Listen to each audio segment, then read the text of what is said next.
The removal of former Egyptian President Mohamed Morsi has resulted in a jostling for influence and power both inside the country and outside. Gilles Kepel, who is a specialist in political science and about the contemporary world... Sorry, I'm going to have to start that again.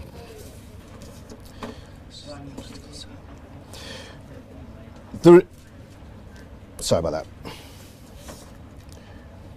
The removal of former Egyptian President Mohamed Morsi has resulted in a jostling for influence and power both inside the country and outside. Gilles Kepel, who is a specialist in political science and the contemporary Arab world, is joining us now to discuss the events of the last week and the ramifications for the region. Gilles, when were you really aware that the Brotherhood was in trouble and, that the army was going to step in? Was this a surprise? Well, not really, because the Brotherhood was unable to capitalize on the President Morsi's success at the presidential election of June 2012. Morsi was elected not only by his core constituency of Muslim Brothers, but also by a bunch of people who, first and foremost, did not want his competitor, General Ahmed Shafiq, who was Hosni Mubarak's last prime minister.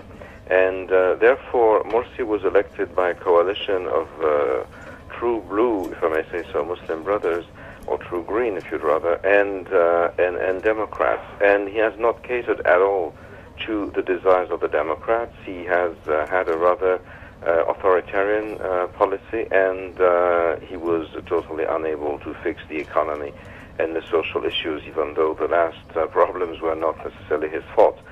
So this led to mounting exasperation in the population, and now we have a very divided Egypt, because there was a significant amount of people who took to the streets on the 30th of June. This was the biggest demonstration in Egypt ever, probably in cooperation or coordination with the army, sort of early before the demonstration itself. This is still unclear.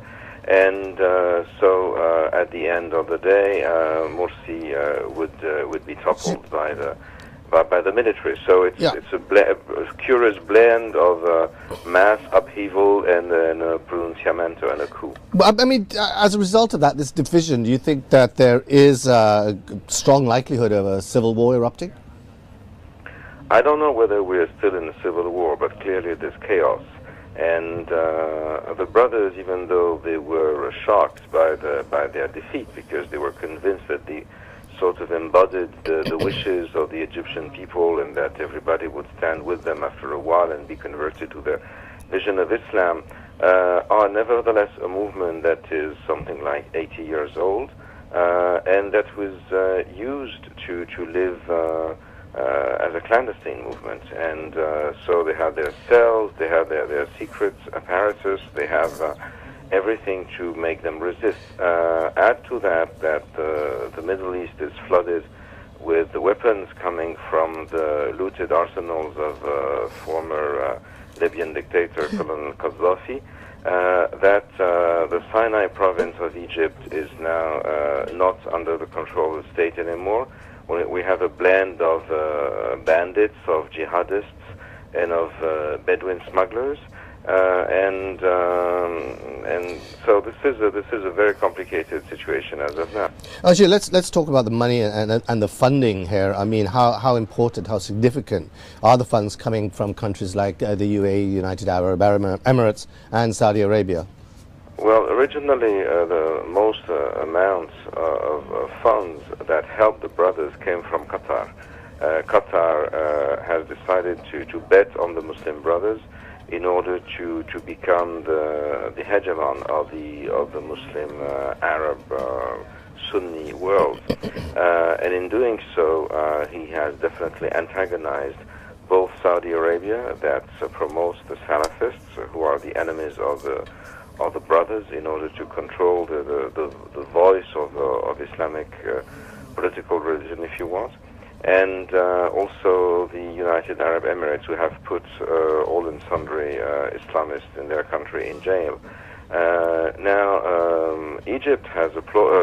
Saudi Arabia has applauded to the demise of Mohamed Morsi, and whether or not they will play an active role in helping Egypt to survive and taking its nose above the water in the near future is going to be one of the big questions after the removal of Morsi. And finally, Gilles, what can we expect from the U.S.? I mean, obviously, is it still in their interest to continue helping Egypt with their aid program?